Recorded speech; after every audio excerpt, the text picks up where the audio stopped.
The early warning system is a mechanism that's made up of demand reduction and supply control sectors, better known as the EWS. The EWS is designed to detect, test, and distribute information on new psychoactive substances, which is commonly known as NPS, promptly. NPS are drugs that are not controlled by the 1961 United Nations Single Convention on Narcotic Drugs or 1971 United Nations Convention on Psychotropic Substances, but may pose a threat to public health, comparable to those that are substances that are listed in these conventions. NPS include a range of drugs that may mimic legal and illegal drugs. Drugs that are new to the market or drugs that are newly misused. And they will repeat that. Drugs that are new to the market and drugs that are newly misused. Due to the speed of which NPS can appear and be distributed, the monitoring of NPS presents a challenge to law enforcement and to public health. In particular, the distribution of NPS has attracted the attention of criminal networks. As a result, current laws may be too slow to recognize the threat to public health from the consumption of NPS. Reducing the risks associated with these drugs requires new, faster, and more effective ways of drug control. Therefore, the EWS in Barbados will inform approaches to drug education and drug prevention. Also, an EWS will bring considerable attention to the regulations of NPS and to guide policy and legislative frameworks on new drugs. NPS are drugs that are not controlled, as I said, by these conventions, and these drugs may include synthetic cannabinoids, opioids, stimulants, hallucinogens, drugs that cause hallucinations, used, marketed as legal replacements for illicit drugs on the market. So small groups may explore the use of these substances for their novel experience and effects. The potential of significant growth of these substances there are diverse, and the speed at which they appear is a challenge, as I said, for monitoring and developing of effective and timely responses. Responding to these threats of new psychoactive substances is captured within the framework of drug demand reduction, which aims to prevent the initial use of drugs, alcohol, and provide drug prevention programs across sections of the general population and high-risk groups. The threats and treatment and rehabilitation of individuals addicted to drugs and measures to control harms and health caused by drugs. And this is important because the National Council on Substance Abuse is the authority in Barbados for drug demand reduction. And we are leading the charge for on education as it relates to the NPS and new drugs to the market. Emerging within the framework of drug demand reduction are good or best practices for responding to new psychoactive substances. These practices may include the following: an early warning, capacity to identify, assess, and communicate the risk of acute harms associated with new psychoactive substances, the development of support and training to empower professionals in their existing services and recognize and apply their skills and competencies to respond to the problem associated with new psychoactive substances, including assessing current responses to the drug problem, their adaptability to the harms need made to the users. Understanding how cultural issues influence patterns of use associated with the harms will enhance service engagement and targeted responses by healthcare professionals. And that's important for me to engage healthcare professionals as it relates to new psychoactive substances. Hence, one of the reasons for the early warning system. The early warning system is, as I said, a mechanism which is made up of stakeholders from the drug demand reduction sectors and supply control, which include treatment facilities, um, as well as law enforcement agencies, which include border control agencies, such as the police, customs, immigration. Strengthening the approach to drug education include a harm reduction strategy specific to new psychoactive substances and the appropriate for targeted groups, individuals who are either already using drugs or at the risk of doing so. And that's important as well. More recent Barden reports, the 2019, 2020, and 21 Barden reports indicated us that non-traditional substances, persons were presenting themselves to treatment facilities for non-traditional substances, which include methamphetamine, ketamine, and benzamine. Initiative to deliver school-based prevention activities relates to new substances as part of a generic prevention program for which there is evidence of effectiveness. A multidisciplinary approach, linking up different services, are needed to engage vulnerable groups who may not come into contact with traditional services. For example, prisoners, the homeless, and persons who have chemsex. And chemsex is the use of psychoactive substances to initiate, facilitate, improve, and prolong sexual experience, especially intercourse.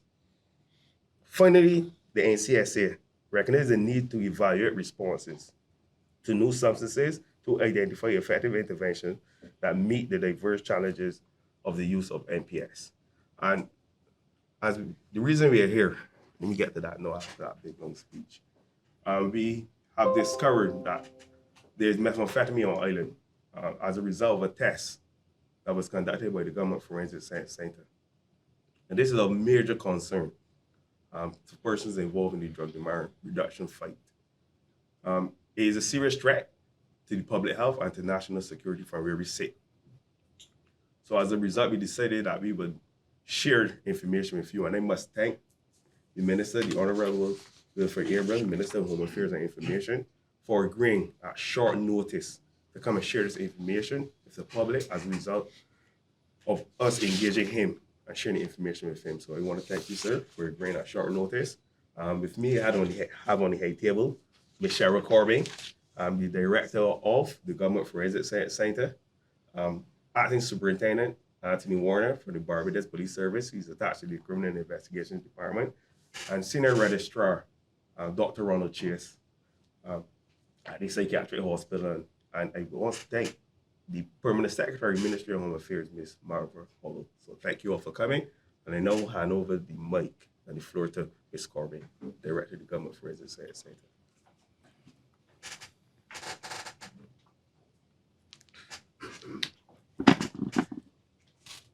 Okay, good morning, everyone, and thank you for joining in. I just want to give you a short brief as to our activities within the EWS and basically the role that the Forensic Sciences Center is playing in this new exercise that is one that has a lot of, is critical to us protecting the populace and the people of this island as a whole. Now, the Forensic Sciences Center is part of the interagency mechanism that forms the EWS in Barbados, and Mr. Wickham gave you the introduction on what the EWS was all about. The chemistry section at our laboratory is comprised of 3 individuals, and I have to say, I'm putting this little plug here, that I'm very, very proud of the work that these officers and also other officers in the center have been able to still achieve with all of the difficulties that we've been having up to this point in time, but those will be resolved shortly. And these 3 individuals work with our partners to decrease the impact of the emerging drugs. Now, these scientists carry out the first-hand analyses, the detection and the identification of unknown substances which would be suspected narcotics, and also the degree of risk it represents to the Barbadian population. The routine work of the chemistry section includes the interpretation of scientifically robust analytical data for use in the judicial system. And this work is not only very demanding, but time-consuming, and it includes all of the elements, all of the required elements of chain of custody, validity, quality, documentation, and reporting. Now, several analytical methods and reference materials are used to ensure the identification of the substances. And, in simple parlance, that just means we got to get it right. And we got to know that when we say that something is what it is, that it really is what it is, and we have proper reference material and quality control. That's without using scientific language, okay? And in order for us to do that, we have had over the years, and even more recently so now, the assistance of the UNODC which is the United Nations Office on Drug Control, and they are the ones that primarily provide us with our reference materials and the certifications and accuracy of those materials.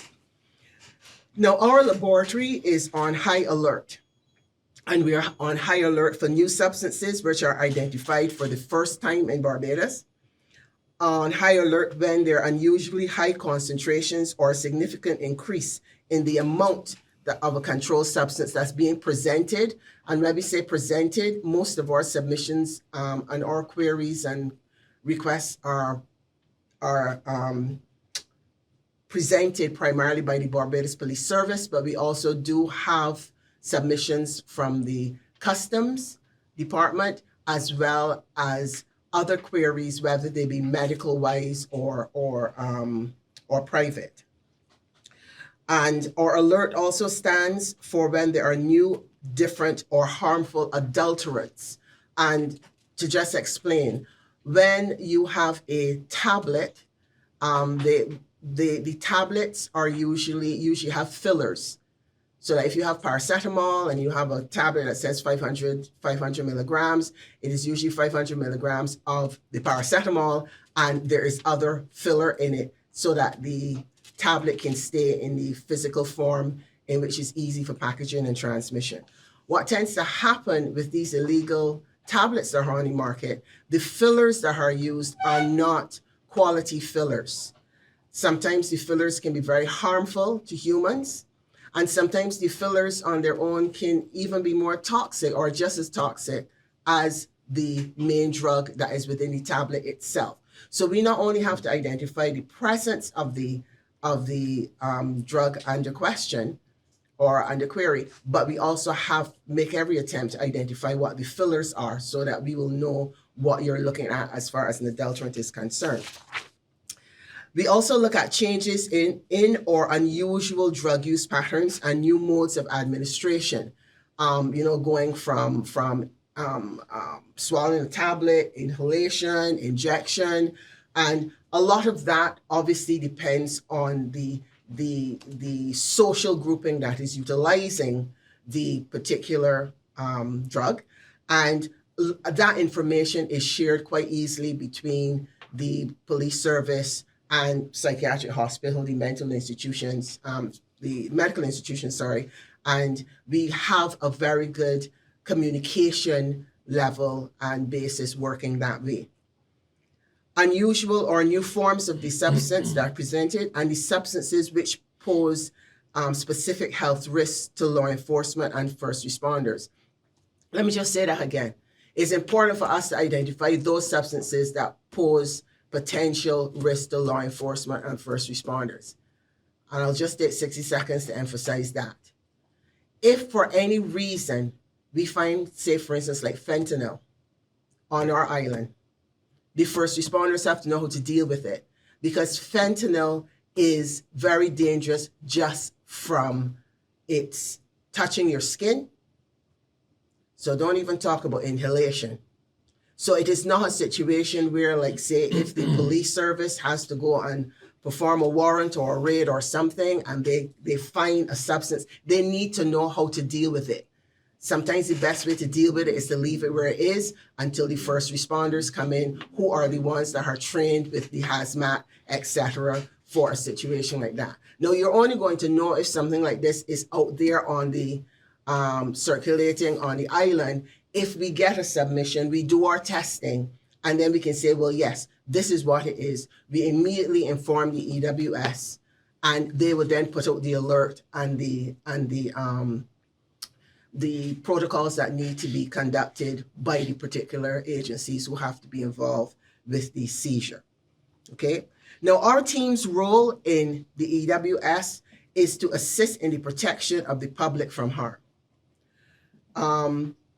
But what tends to happen, because most of the cases or most of the analysis that we are doing are tied to cases that the BPS are adjudicating or prosecuting within the court system, you should understand, I hope, that information and specifics for that case we cannot release.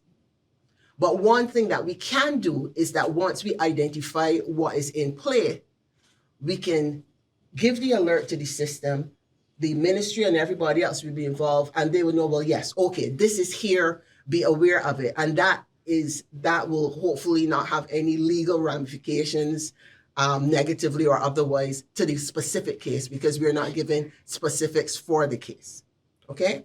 But because a case is going through court, sometimes that slows down our ability to communicate other bits of information. And that's one of the things that we have to actually look and see what's the best way to be able to deal with that, so that we don't be running after the horse after it get out the cart and have all the fillies in the field next door. We're hoping that that doesn't happen.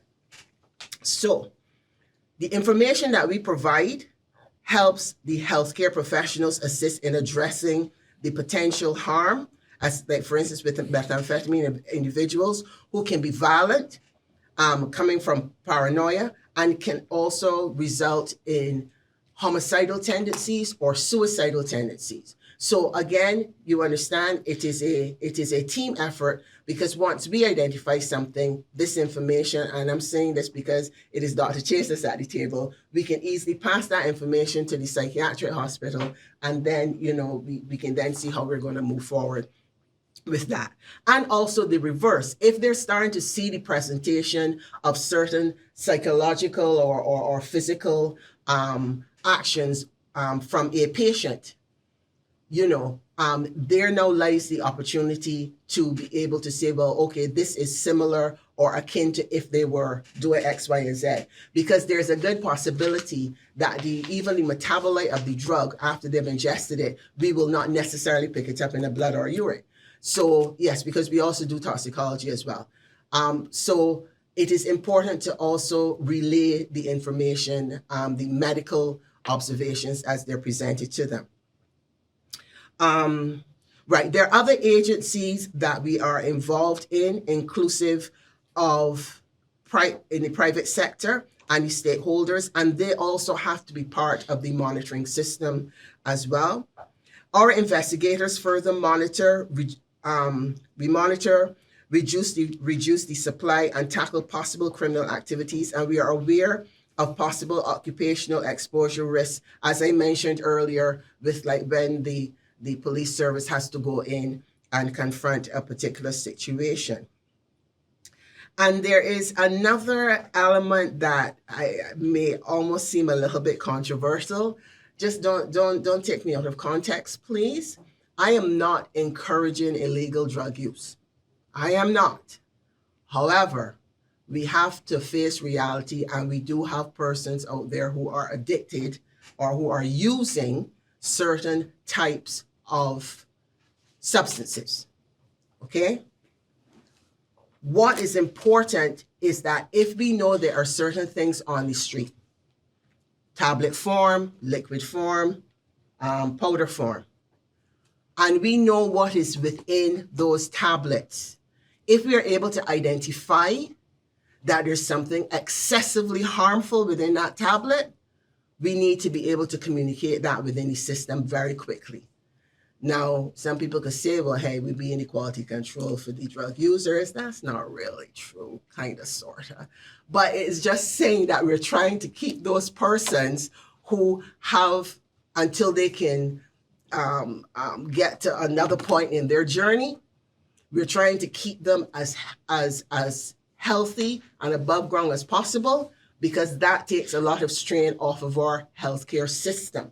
If the healthcare systems are constantly being presented with persons who are overdosing on a particular type of tablet, or if they are presenting with these, with symptoms that don't make sense because it's not what you're accustomed to seeing before, it could all be tied to what the adulterant is, or the fact that you think that you are buying Molly, which is MDMA, which is not the subject of this conference, but I'm just using this as an example. You think you're buying Molly, you think you're buying ecstasy, but what you're really buying is something totally different with a whole set of synthetic designer drugs in there that really can kill you. So when you think that you're accustomed to taking one tablet or two, the half a tablet will probably kill you. That's presented to the medical fraternity, and then they don't know what to do. Okay, so what I'm saying is we are trying our best as part of this system to bring the alerts and bring the information to the stakeholders, to those people who are critical to keeping the system at its best. And by doing so, we safeguard the public so that the public can make informed decisions as to what they're going to do.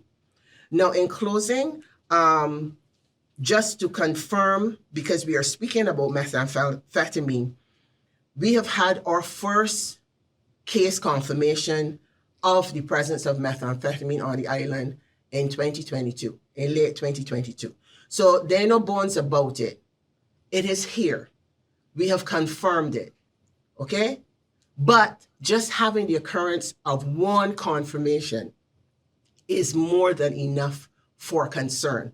And this is the reason why we're here this morning. And I am very pleased that Minister has invited our department to be part of this process, because then hopefully now y'all will be able to get a comprehensive perspective as to how the system can work with all of the stakeholders that are involved. So just to close, we will continue to support the interagency cooperation and the EWS mechanism, which is coordinated by the NCSA. And I hope that has kind of given you an overview that is understood by all for what the Forensic Center does as part of our involvement. Thank you very much for the opportunity.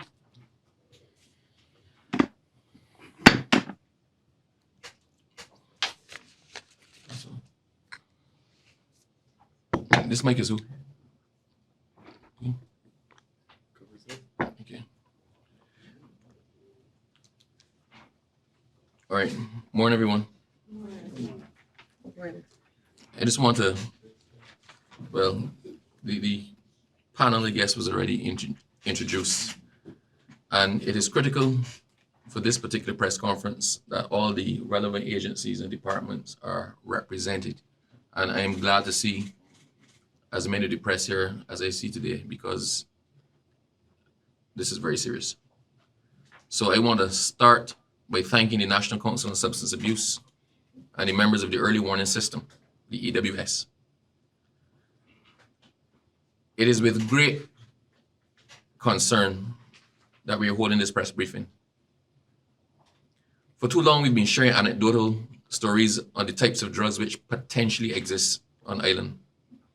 In fact, it is only in instances when those drugs come before the law courts that we can confirm that they exist, when somebody's charged for them or whatnot. But most of the time, we suspect that things are here, but we have no real proof. So I'll get straight to the point. As was stated before, and I will confirm that the Government Forensic Sciences Center has carried out scientific testing and can confirm the presence of methamphetamine on the island. As the Minister of Home Affairs, it is incumbent on me to use forward like this to speak to changes in our local drug situation, especially when they're highlighted by NCSA, an agency which falls under my ministry. The discovery of methamphetamine, or meth, as it's more commonly known, on our island is of great concern, and we intend to confront this challenge head on. Meth is a powerful, highly addictive stimulant that affects the central nervous system.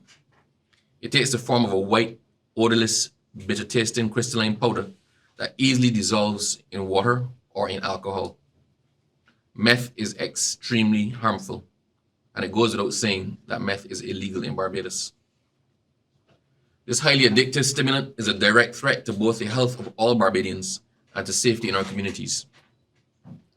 I will stress, as was said before, that street meth is made in illegal labs, and the purity and strength of this drug is not standard or is not controlled. And the illegally manufactured drug also contains toxic ingredients, which make it very, very dangerous. For years, the NCSA's Barden reports have highlighted that persons were presenting to treatment facilities for non-traditional substances. And these reports also stated that young persons, particularly those aged 40 and under, are most likely to be involved in the drug situation, either as treatment seekers or drug offenders. This has significant implications for our future as a country and for our workforce, as persons in this age group are seen as the most productive of our citizens. Barbados has an aging population. Therefore, the responsibility lies with us to protect our young people, and in doing so, protect the future of our country. Meth use is linked to a number of adverse effects. This substance is a powerful stimulant, and even in small doses, can increase wakefulness and physical activity and decrease appetite. This highly addictive substance can cause a variety of cardiovascular problems, including rapid heart rate, irregular heartbeat, and increased blood pressure. Hypothermia, which is elevated body temperature, and convulsions may also occur with meth use and overdose, and if not treated immediately, can result in death. The use of this stimulant is also linked to violent behavior. Some of the short-term effects include increased attention and decreased fatigue, increased activity and wakefulness, decreased appetite, euphoria and rush, increased respiration, and a rapid and irregular heartbeat. I listed all of the effects for a reason. Meth use and its misuse goes way beyond its devastating effects on individual health. Meth misuse threatens whole communities, causing new waves of crime, unemployment, child neglect or abuse, and other social ills. A 2009 report from the RAND Corporation noted that meth misuse cost the United States of America approximately $23.4 billion back in 2005. To wrestle this problem to the ground, it must not be seen only as the responsibility of the government, but it must be seen for what it is, a whole of society problem. Therefore, the government's response will be inclusive of the government, the private sector, civil society, and the family unit. As a result, over the next few months, you will observe a public awareness drug campaign, which will highlight the harms associated with meth use, signs and symptoms of meth use, and where you can seek help. Information for this campaign will be disseminated with use of traditional media and on social media platforms. Information will be shared with key stakeholders in the demand reduction, supply and controls, the demand reduction and supply control sectors. And these stakeholders include, but are not limited to, the Ministry of Health and Wellness, the Ministry of Education, Technical and Vocational Training, the Ministry of Home Affairs and Information, the Barbados Drug Service, the Barbados Police Service, the Probation Department, the Regional Security System, the Edna Nichols Center, the Forensic Science Center, Customs and Excise Department, Community Development, the Ministry of Youth, Sports and Community Empowerment, the Ministry of Labor, Social Security, and the Third Sector. Training will also be extended to persons on the front line of this fight. This will allow us to keep up with this dynamic situation. Personnel from the NCSA will be conducting research activities on this new drug phenomenon and will be conducting drug education sessions across all communities in the island. These efforts will be buttressed by drug education sessions provided by personnel attached to the Government Forensic Sciences Center and the Barbados Police Service. Another tool being utilized to combat this problem is the early warning system that you heard about before. This initiative, comprising several departments of government, has been established as a mechanism to keep abreast and even ahead of trends and developments locally as it relates to new psychoactive substances in use in Barbados. Today marks the first release from this mechanism, which was launched in 2019, and like several other projects, was impacted by the pandemic. However, I have to say I am pleased with where we are today. Information coming out of the EWS will also be used to keep policymakers like myself informed of the latest drug trends and new drugs entering the Barbados market. Of course, this information will also be useful, for example, in drafting or amending legislation where applicable, as well as the implementation of new workplace drug policies. And at the micro level, the information coming from the EWS will guide drug education across all demographics. The NCSA has already ramped up its efforts to assist the public and private sectors by assisting organizations in the mentioned sectors with drafting and amending their workplace drug policies and conducting drug education sessions with staff at various levels. And this work is being done using an evidence-based approach. I encourage all Barbadians to remain vigilant especially our younger persons, who can be seen as easy prey to the ill-intentioned. Be on the lookout for suspicious substances or behaviors in your community. Please do not hesitate to contact the nearest police station or NCSA if you notice the same, and in particular, if you suspect that someone you know or someone around you is taking meth. I wish to encourage stakeholders to feed information into the EWS. The EWS in Barbados will allow for the early detection and monitoring of new psychoactive substances and inform drug approaches to drug education and prevention and guide policy and legislative frameworks on new drugs. Our commitment. As we go forward, I commit to providing as many resources as we can to those departments under my remit to do as much as possible to ensure long-term successful outcomes in our national response to drug misuse and abuse.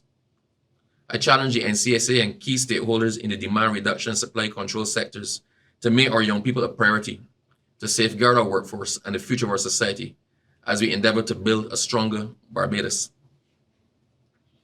There was a reggae song years ago that had a quote in it that I found very, very instructive. And it has also helped me in knowing where my priorities lay and where my responsibilities lay in any given situation.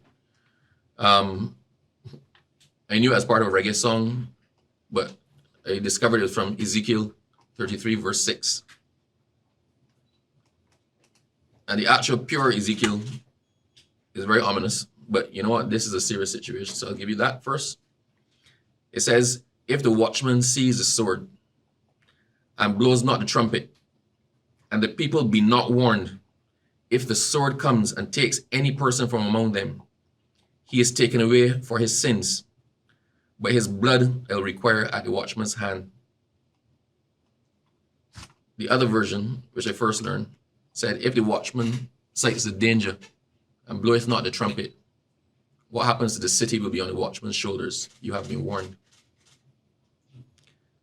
So as I close, I wish to impress to you that we are all watchmen in this battle. And I implore every Barbadian and resident to be vigilant and be protective of your loved ones, particularly the most vulnerable, our children. We are all aware of the scourge that drugs cause, not only to the individual who becomes hooked, but on their families, homes, workplaces, and communities. Whilst no effort will be spared to root out these illegal substances from our shores, we will only be able to address this situation by working together. I implore all of you, including you, the media, to please play your part. Thank you. You're welcome. Thank you, Minister. I will now ask Acting Superintendent Anthony Warder, the City Department, to give the perspective of the Barbados Police Service. After hearing all these speeches, I wonder if there's anything left for me to say. Thank you, Mr. Wickham, Minister, media, everybody. As you heard, the issue of meth is here on the island. We have not seen it in any large-scale seizures or large number of seizures as with the other drugs by this year. And just as Ms. Corbin tried not to say, I figure that if you get too many went past. And the issue with that is, and we can say that because the drug is not produced on this island. We can say that for a fact. And as you can well imagine, we would have some issues with our border security, our border enforcement officers.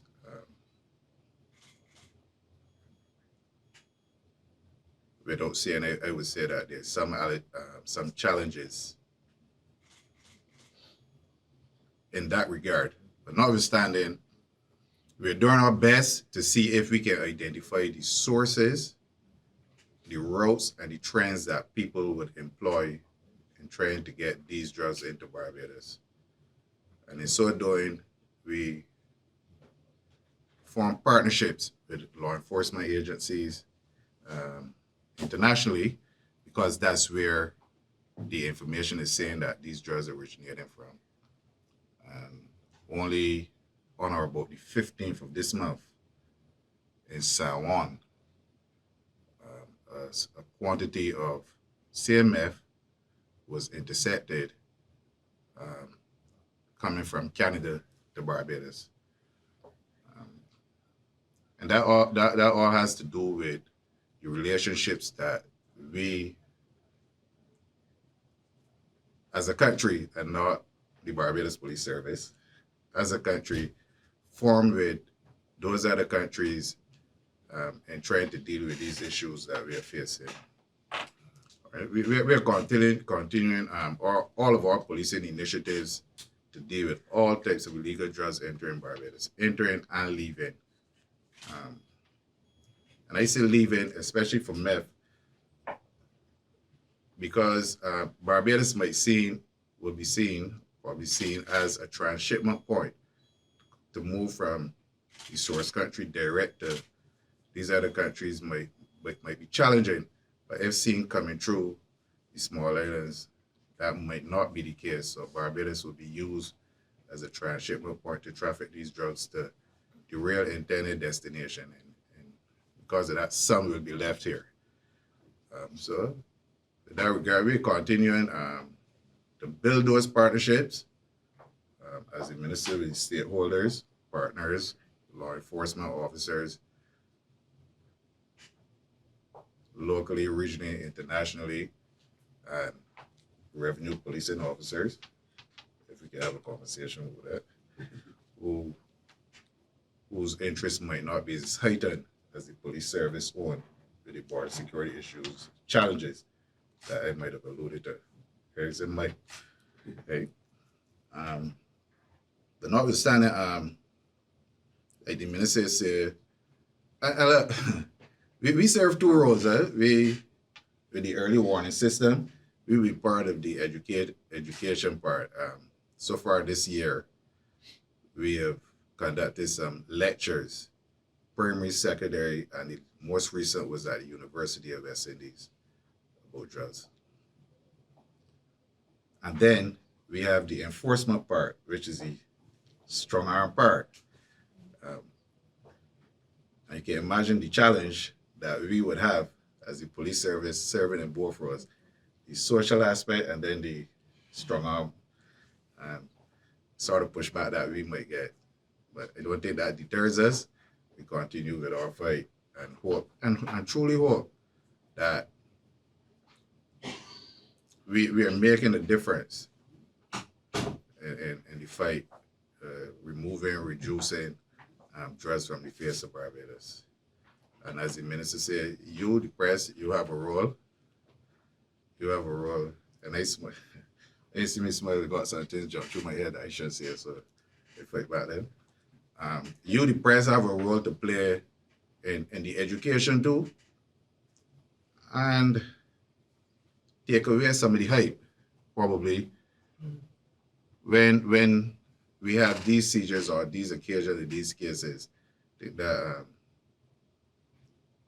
kind of encourage people to want to be part of something that they should not be part of. Just like the minister said too, I would like to urge you and to urge your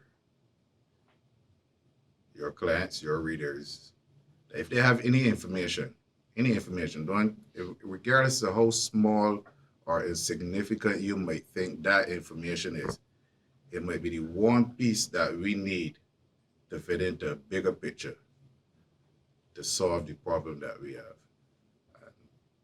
And right now, I would think that the problem we are faced with more than anything else is that we encounter the people at the lower level.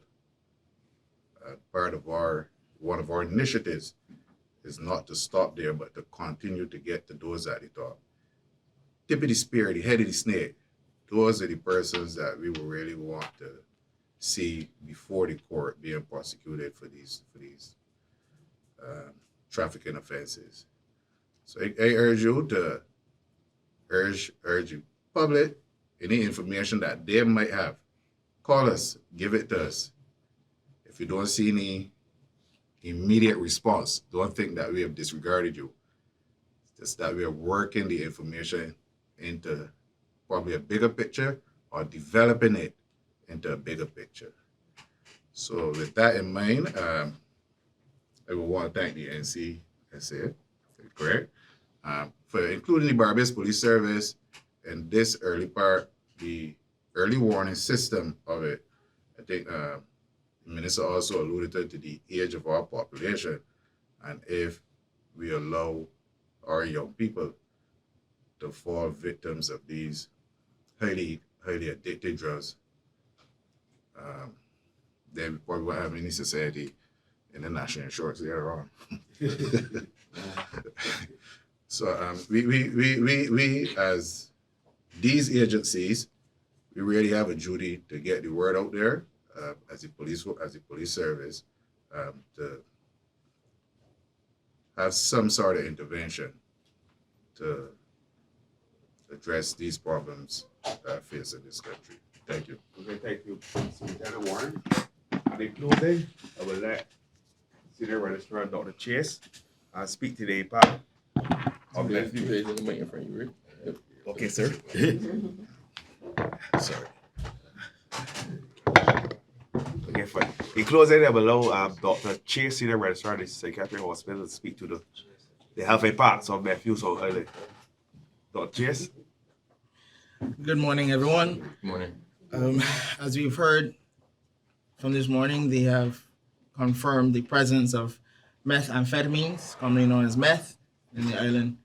And it is our duty, our need to educate our Barbadian people on some of the dangers, the health dangers associated with the use of meth. This will obviously be the first of many other such educational talks or media to the public.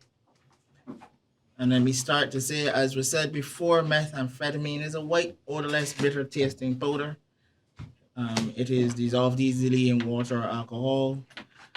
It can be taken through smoking. It can be reduced to liquid and injected. It can be snorted as a powder. The powder can also be dissolved into liquids and taken orally. It is a very highly addictive stimulant. It is a very highly addicted stimulant. A stimulant is a drug that increases the activity of the brain. And as the old people would say, too much of something is bad as well. So if you overstimulate your body, that has some dangerous effects for your body.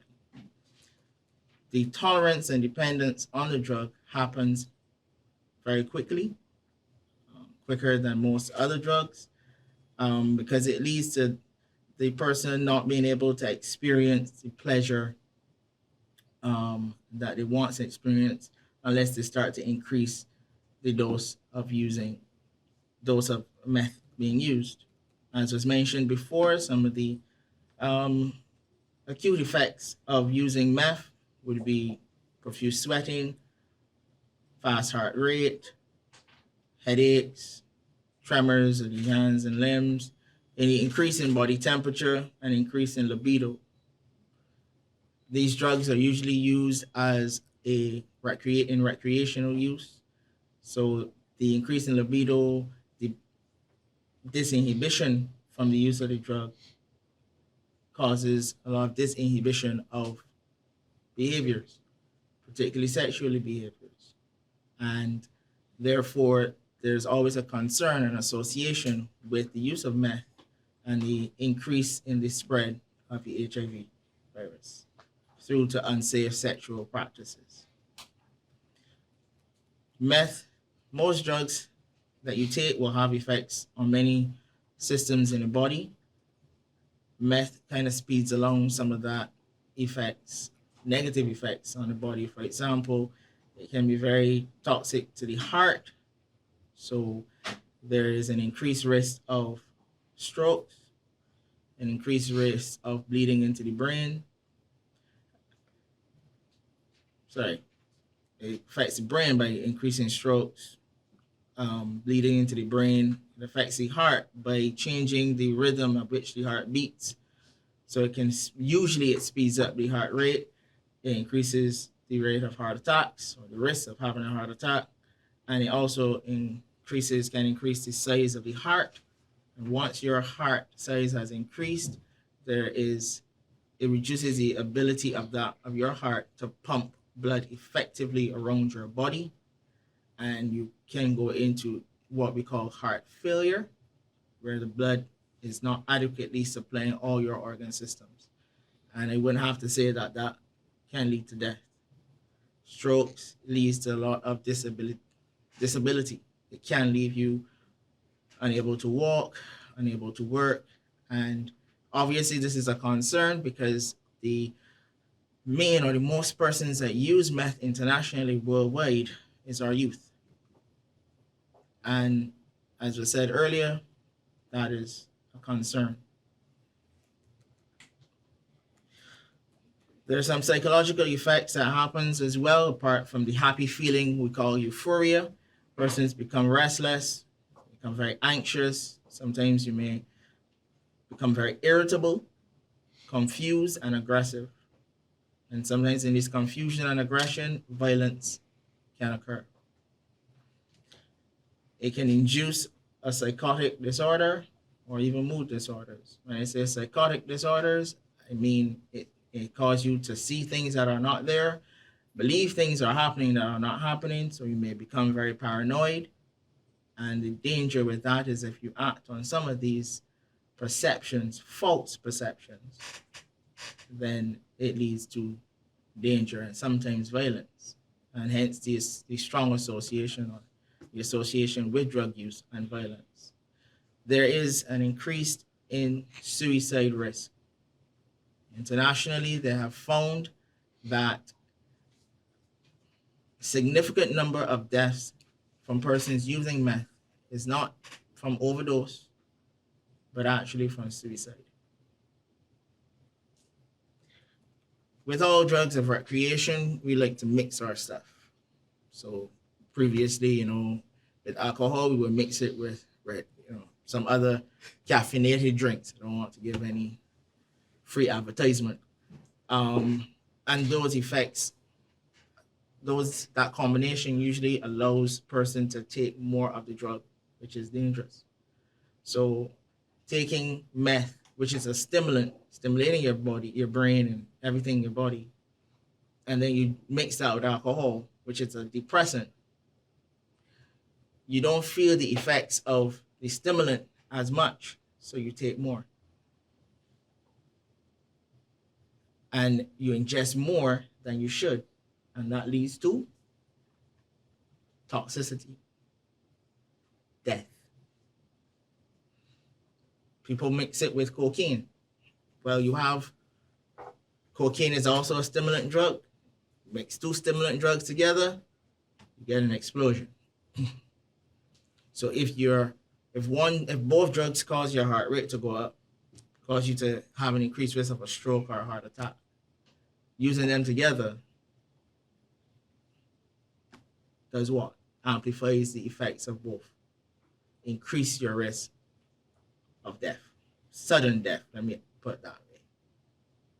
Because if your heart rate increases to a point and starts to beat abnormally, the heart then is not able to pump blood sufficiently to the body. And once your heart is not able to pump blood, particularly to the brain properly, your brain shuts down. When your brain shuts down, you're what? Dead. It's also used with things such as heroin and cannabis. The use with cannabis is similar to persons using it with alcohol to try to blunt the effect of the meth, the stimulant, the rush you get with meth. But yet again, it only allows you to take more of the drug and increases your risk of becoming toxic from it. It has some impact on some medical illnesses, your chronic medical illnesses. So if you have high blood pressure and you take meth being a stimulant, Increasing your heart rate increases your blood pressure. So you're already, as a person with high blood pressure, you're already at an increased risk of having a heart attack and a stroke. You take meth on top of that, well, do I have to say it again? Increased risk of death. Meth and diabetes, a lot of the medication that is used to treat diabetes, it interacts with that medication because it actually is metabolized in the liver by the same substances that metabolize some of the drugs used for diabetes, and therefore it causes that drug to work less effectively. As I said before and alluded to, there's a strong association of worry with meth and HIV and the spread of HIV, not only from the route of administration, which would be the injectable route, one of the routes, which is injection. So you have sharing of needles, the reuse of needles, and therefore you have an increased risk of not only HIV, but other infections as well being easily passed amongst the community of users. It increases on a cellular level the replication of the virus, and it reduces the effectiveness of the drugs used against the HIV virus. There are long-term effects such as chronic muscle rigidity, cognitive problems in terms of memory loss, and impaired verbal learning. As I said before, the aggression sometimes is long-standing. We heard before it affects the person's eating, so the appetite is very much reduced and they lose a significant amount of weight, particularly those that smoke meth. They have very serious dental problems. But there's not always doom and gloom, because on this island, we have help for persons who are addicted to any substance, meth included. And as was alluded to before, this is the first seizure, so this is the first confirmation of meth being on the island. So, unfortunately, I will be blunt and say there are probably persons already addicted to meth in the country. If you want help for your addiction to stop using meth, reach out to your family doctor at the polyclinic. You can come to the psychiatric hospital. You can reach out to the NCSA and have a counseling department there as well. There are other treatment facilities in Barbados that we as a government, through the Ministry of Health, through psychiatric hospital, have associations and understandings with, so we can get you in a program and, without any cost to you. So I think we in Barbados are in a good position to help our fellow man. Thank you. Okay, thank you, Dr. Chase. I now hand over to Yaza for any questions for the media. Good morning, everyone. Do you have any questions from the media? Please still need the media help and ask a question pertaining to the presentations. Carl, the newspaper. Just want to make clear. So far, we haven't treated anyone who did this. Is that correct? We have had a few persons in the treatment facilities presenting to the treatment facilities with addiction to methamphetamines or having used methamphetamines in the past. That actually have been reported previously in 2020 and 2021 Barden reports. That would be after or before this discovery here. That would have been before this discovery. Before. So we would have known it was methadone at that point. No. There was, we will call it anecdotal evidence, because they weren't actively using the drug. They actually presented to facilities for problem use of another drug, but admitted to the use of this drug in the past. So it was unclear if the drug use was in the island, was done on the island or outside of the island. Any other questions? Let me just say one thing, and this is touching on what pretty much what Carlos asked. There are a couple of cases before the court. No, this is why we are aware as a fact now that is here. There's some who felt that we should not alarm the public at this point in time by making this announcement. I do not agree with that. From the time we're in a position and we confirmed the presence of meth in Barbados and we confirmed that persons were arrested, held with it, and the lab has confirmed that it was meth, we decided to make arrangements to come to the public. We had to be aware of the sensitivities of the investigations and the proceedings going on in court. But I'll tell you this,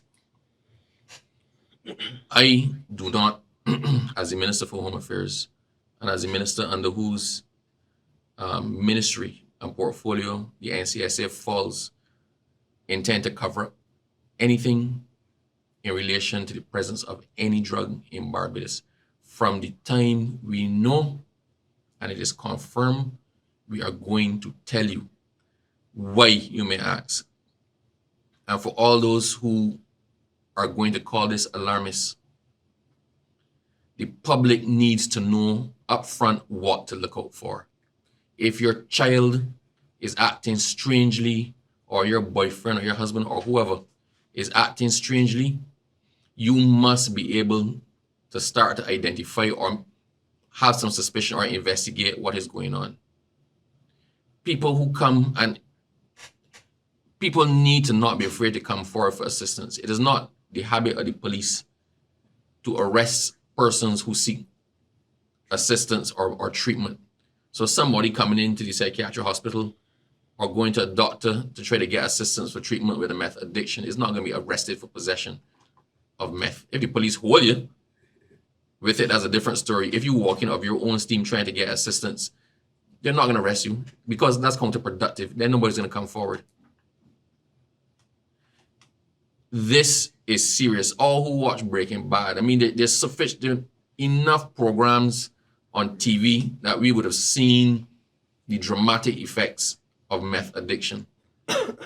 This one is very serious because of how highly addictive it is and because of the societal consequences which flow from a society that is using meth. This is not the time to keep your mouth shut and think you're protecting somebody or you're not snitching. The person that you don't snitch on, or the person that you don't encourage to seek help, or the person that you don't seek help for, may all of a sudden just drop dead from the use of meth. True? Yes. And then you can be asking yourself, what would happen if, what if, what if?